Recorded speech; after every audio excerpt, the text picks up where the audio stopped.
vers le pays de mon enfance, bercé de tendre insouciance, je t'ai gardé dans mon cœur. Mon village,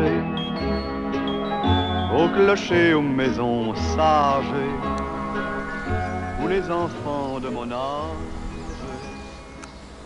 Première question, je voudrais savoir ce que vous pensez de François Hollande. Bah, pas de très bonnes choses, hein, parce qu'on est un peu déçus quand même. Vous pensez qu'il fait mal son boulot? Il n'est certainement pas beaucoup aidé. D'accord. Deuxième question, imaginons que vous soyez vous-même président de la République, vous avez la possibilité d'orienter un peu les choses dans le bon sens selon vous. Vers quoi vous tendriez pour améliorer la situation du pays? Vous savez, surtout les jeunes. Les jeunes et puis les moins jeunes, quoi. Les retraités, bon, ça peut encore aller, mais encore c'est dur. Quoi. Et puis les veuves, que par contre. Vous trouvez qu'il y a... Parce qu'on ne fait pas grand-chose. Il faudrait un petit peu améliorer le sort beaucoup améliorer les choses, surtout pour les jeunes qui n'ont pas de travail. D'accord, bon, en tout cas ça a été très gentil pour votre participation. Je vous souhaite une agréable journée. Merci. Au revoir. Merci, au revoir. Oui, je t'aime, et je te donne ce poème. Oui, je t'aime, dans la joie ou la douleur. Qu'est-ce que vous pensez de François Hollande? Pas du bien. Dans le sens? Bah, dans le sens de... Pour gérer le pays, disons, il a promis ce qu'il a, enfin, il a fait ce qu'il n'a pas promis, enfin, dis donc, il n'a pas fait ce qu'il a promis plutôt. Il tient pas ses promesses? Ouais, il tient pas ses promesses, comme la majorité des politiciens, on va dire. D'accord. Imaginons que vous-même soyez président de la République pour quelques mois. Vous avez la possibilité d'orienter ce que vous souhaitez. Vous n'êtes pas forcément expert, mais en tout cas, vous pouvez donner un cap. Qu'est-ce que vous proposeriez pour améliorer la situation de la France? Bah, disons que moi je suis neutre un peu au niveau politique. Bon, je vote parce que je suis un petit peu obligé. Enfin, pas obligé, parce que c'est mon devoir de citoyen. Mais non, je ne répondrai pas à cette question parce que j'ai pas les capacités de pouvoir de gérer ce genre de... Il n'y a pas un sujet qui vous touche plus particulièrement, quelque chose où vous pensez qu'il faudrait quand même être un petit peu d'initiative politique, on va dire? Disons, il faudrait au niveau emploi, parce que bon, au niveau délocalisation, au niveau, surtout l'emploi, parce que bon, c'est vrai qu'au jour d'aujourd'hui, moi, dans ma jeunesse, on frappait à des portes quand on était sans emploi, on frappait à des portes d'usines ou autres et on arrivait à être embauché. Mais aujourd'hui, c'est plus possible. Aujourd'hui, non, il faut passer par des organismes. Il ne faut pas avoir un bac pour balayer par terre, enfin bref, ce genre de choses comme ça, et non. Si on vous expliquait par A plus B qu'il suffirait de sortir des traités européens pour gagner 1 million d'emplois d'un coup, est-ce que c'est quelque chose qui vous ferait peur ou est-ce que vous y... Sortir de l'Union européenne? Non, non. Au contraire, l'Union européenne elle aide plutôt qu'autre chose, non, mais si on reste individuel dans notre individualité, non, je pense pas que ça réussirait quelque chose. Parce que... Vous arrivez à expliquer pourquoi les Suisses et les Norvégiens qui ne sont pas dans l'Union européenne sont dans le plein emploi? Non, je sais pas. Est-ce que vous pensez qu'ils sont individuels ou coupés du reste du monde ou... C'est pas parce qu'on est individuel qu'on est coupé du reste du monde. On n'est pas la Corée du Nord. Hein. Oui, bien sûr. Bon, la Corée du Nord, bon, ils sont coupés du monde. Mais non, c'est pas parce que, regarde dans l'Angleterre qu'ils veulent sortir de l'Union Européenne, c'est pas pour ça qu'ils seront coupés du monde. Voilà. Donc c'est bien une histoire de traité, de ce qui est inscrit dedans pour savoir comment on fait fonctionner une économie en général. Ouais, voilà, c'est pas parce qu'on est sorti de l'Union Européenne que l'économie ne marche pas. D'accord. Bah écoutez, je vous remercie énormément pour votre témoignage. Je vous souhaite une excellente journée. Bah, je vous remercie, vous de même.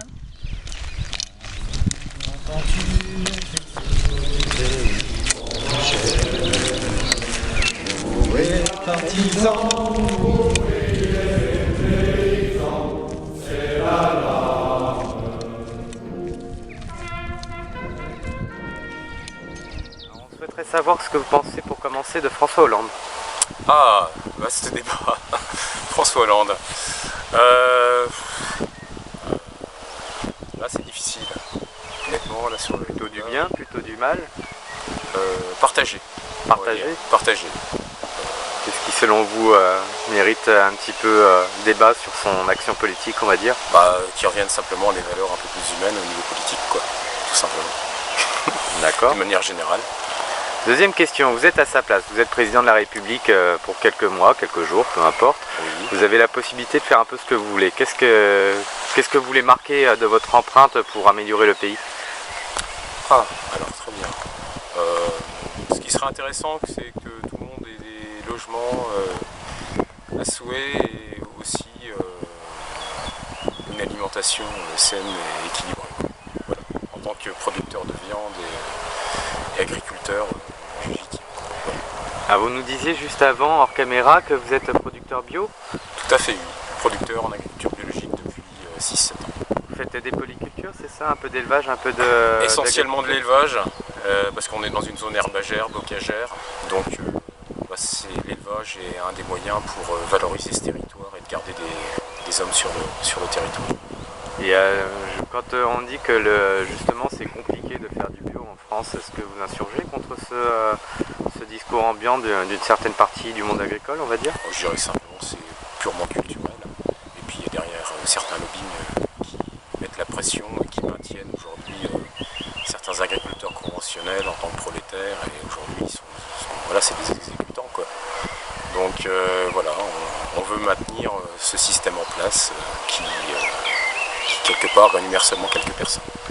Et si les agriculteurs et les producteurs de façon générale avaient la maîtrise des coûts, vous pensez que ça pourrait un peu moins favoriser le principe du tout subvention et un petit peu plus le fait tout bêtement que les producteurs vivent réellement de ce qu'ils font, indépendamment des systèmes prônés par l'Union européenne?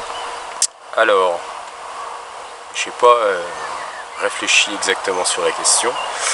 Ce qui serait intéressant, oui, voilà, il faut qu'on arrive de nouveau en tant que producteur, quel que ce soit en circuit court ou en circuit long, qu'on reprenne la main sur le dossier et qu'on puisse, pour le coup, avoir les prix dont vous avez besoin. Voilà, tout simplement. Et autre question auquel j'étais en train de penser, qu'est-ce que vous voyez comme régulation, que ce soit par la fiscalité, la réglementation ou les incitations qui pourraient aider très clairement d'une part à la recolonisation des campagnes, mais aussi à faire qu'il y ait plus de bio que de culture industrielle? Des choses qui pourraient être incitatives très clairement. Concrètement? Ouais. Taxer, je dirais, tout ce qui est futile au niveau du quotidien. Aujourd'hui, on octroie seulement 16% du budget à l'alimentation. Il serait intéressant qu'on reconsidère ce qui est essentiel et qu'on mette au cœur du débat, que ce soit justement le logement, l'alimentation, et non de savoir si on a un grand écran pour regarder l'euro. Il y a un petit mot pour les citadins qui se retiennent de venir vivre à la campagne. Vous auriez tendance à les encourager à venir? Oui, bien sûr, parce qu'il y a de la place dans les campagnes, il n'y a pas de souci. On est prêt à les accueillir. Après, faut-il derrière mettre en place on va dire toute une économie qui nous permette de faire vivre tout le monde sur place, quoi. Mais bon, il est intéressant, je veux dire, il y a de la place concrètement, physiquement. Moi j'ai toujours vécu dans le milieu rural, quoi. Et c'est vrai que je me sens vraiment oppressé au niveau urbain, quoi. Ok, je comprends. Voilà, et je veux dire, on a une qualité, au-delà de ça, on a une qualité de vie qui est incomparable, quoi. Il est vrai que quand on est dedans, des fois on s'en rend pas compte, mais quand on prend un peu de recul, c'est excellent. Je suis père de famille, j'ai des enfants, et ils s'éclatent, quoi. Et pour le coup, on a réellement à la fois des enfants, il y a tout au niveau éducation, il y a tout ce qu'il faut et tout, il n'y a aucun problème là-dessus. Et en parallèle, nos enfants ont contact direct avec la nature, entre guillemets, on forme des futurs adultes qui ont les pieds sur terre et qui seront sont à même à la suite de bien vivre ensemble, quoi. Voilà. Bah écoutez, on vous remercie énormément pour votre témoignage.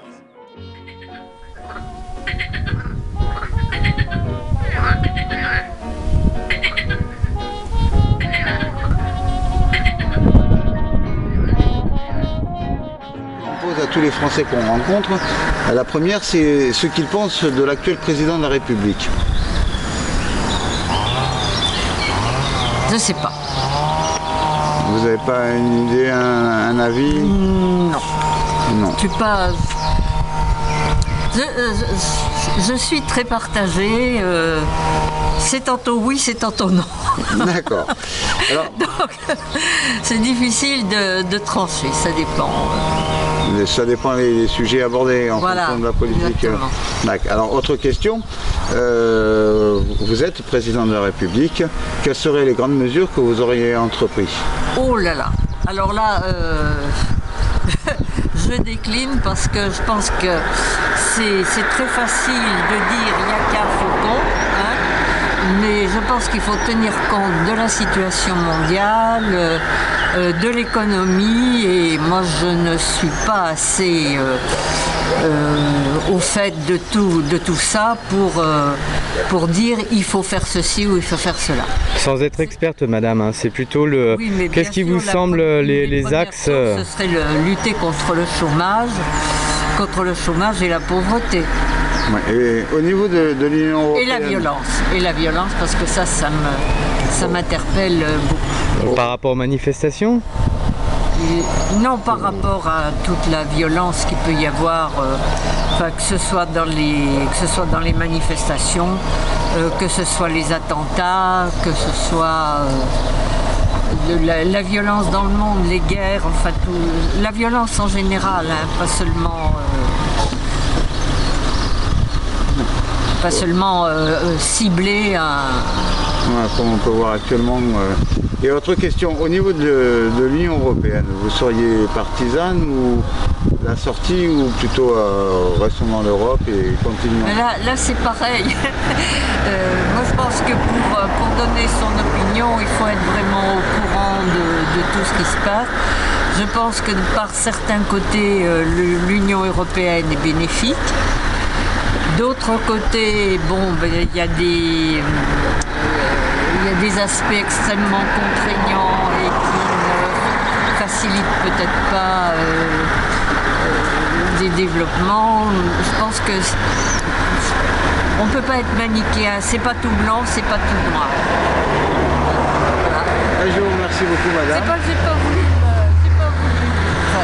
c'est pas que je ne veux pas m'impliquer, mais c'est ce que je pense. Voilà, nous, c'est ce que je pense, parce que je pense être assez bien au courant de me tenir informée, même si je ne lis pas la montagne. Voilà, oui, mais vos moyens d'information, c'est quel type d'information? La radio, et puis la télévision, et bon, puis j'essaie de réfléchir un peu quand même. Un peu Internet? Pardon? Vous essayez d'explorer un peu l'information via Internet? Non.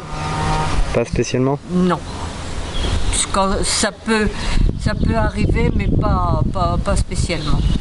D'accord. Bah écoutez, on vous remercie pour votre témoignage, madame, et on vous souhaite une excellente journée.